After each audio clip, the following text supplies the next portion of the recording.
high at halftime, low at the end, kind of give the emotional swing there, what it feels like right now. Yeah, I mean, it hurts. I thought, overall, going into halftime, we felt pretty good. But, I mean, as an offense, we were still a little frustrated because we knew we missed some opportunities out there. But, ultimately, we weren't able to overcome, some of our setbacks. And, this hurts a lot. How long does this type of game sit with you?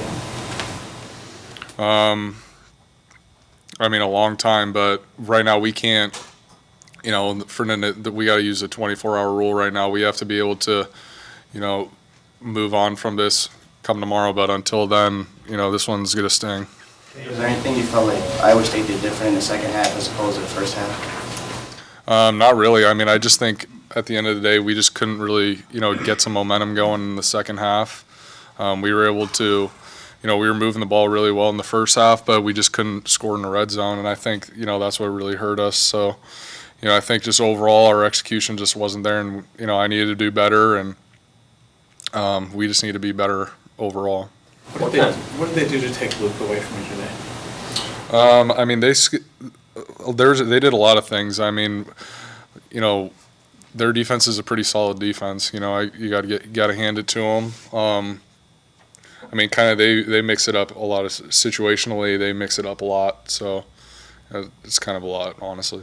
You've been through a lot of ups and downs personally and on teams. How do you handle these situations and not let it linger emotionally? I mean, this is just, there's all kinds of adversity. There's different levels of adversity, and for, whatever someone or me or anyone deals with personally, that's one thing. But, we work and everything we do is to, help the team out. And for, that's the adversity that really hurts because, we feel like we could have done better for our team to put our team in a better position. And, for me, I feel like I could have done more to put, our team in a better position today. And, yeah, I mean, all kinds of adversity is difficult to deal with, but, how we deal with it is, what makes us. What was said in the locker room after the game, after you stormed out? I mean, not much, honestly. I mean, there's not any kind of words that can describe, what we're feeling, and there's no kind of words that can make us feel any better. What do you feel like the offense could have done better in that second half? I think the last 6 drives were punt, interception. Honestly, I just got to look at the film. We were trying different things, and, some stuff's going to work and some stuff doesn't. And, I think, this is going to be a good learning experience for us to, see when, obviously when we're not getting a lot going, to see what works for us when, to get ourselves back into rhythm. We got to be able to do that, and we just weren't able to do that today. Sure, you had the ball, need one more first down to get. I'm sure that's the position you guys want to be in, right, at the end of the game. Absolutely. I mean, that's, we're one first down away from winning that game, and, that's just a part that, there's a lot more that went in that game than just that last drive, though. I mean, we miss, plenty of opportunity before that. Cade, when your bell cow running back Caleb has a great game as an individual, does that maybe make it harder to swallow as one of your running backs is having such a great game? I mean, I think Caleb played really well today. Everyone, there's a lot of guys that gave really good efforts today, but at the end of the day, it's as a team, when of course you're happy for another guy's success, but at the end of the day, Caleb wants us to win too. It's not about. There's no one on this team who's selfish enough to, put their stats in front of the team, and ultimately, us losing. I think, that's what matters most, and that's what hurts the most right now. Cade, what happened in the red zone with the passing game? It just seemed like everybody was covered. Was it just based on the way their defense was playing, or was there something you could have checked out of it?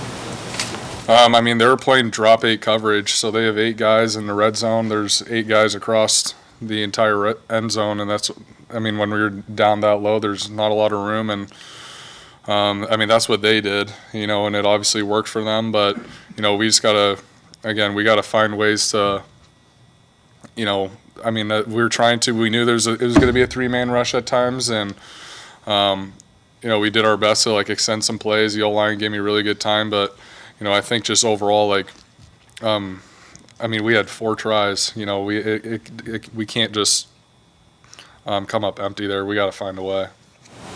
The interception, I think, first drive of the second half, was what did you see on that? Yeah, so we were planning on taking a shot. It was more of like a trickeration play that we were, you know, hopefully going to fool them going one way and then throw back the other. And their corner did a really good job of coming up to the line of scrimmage and then bailing out of it. And, you know, I just made a dumb decision. I should have just thrown it away, or I just can't force a ball in that situation. What did you guys change in the Last question. second half? You guys were obviously working really well in the first half. The second half, did you guys change anything that kind of flipped the switch? No, I don't think there was anything schematically or anything that we changed. I mean, every halftime, whether it's whatever the score is in a game, that we're going to go in at halftime and try and make the best adjustments. And I honestly just don't really think it was the adjustments or it was, you know, our schematic side that just thinks it just comes down to us, you know, being able to execute the play, and we just weren't able to do that well enough today. All right, thanks, Cade.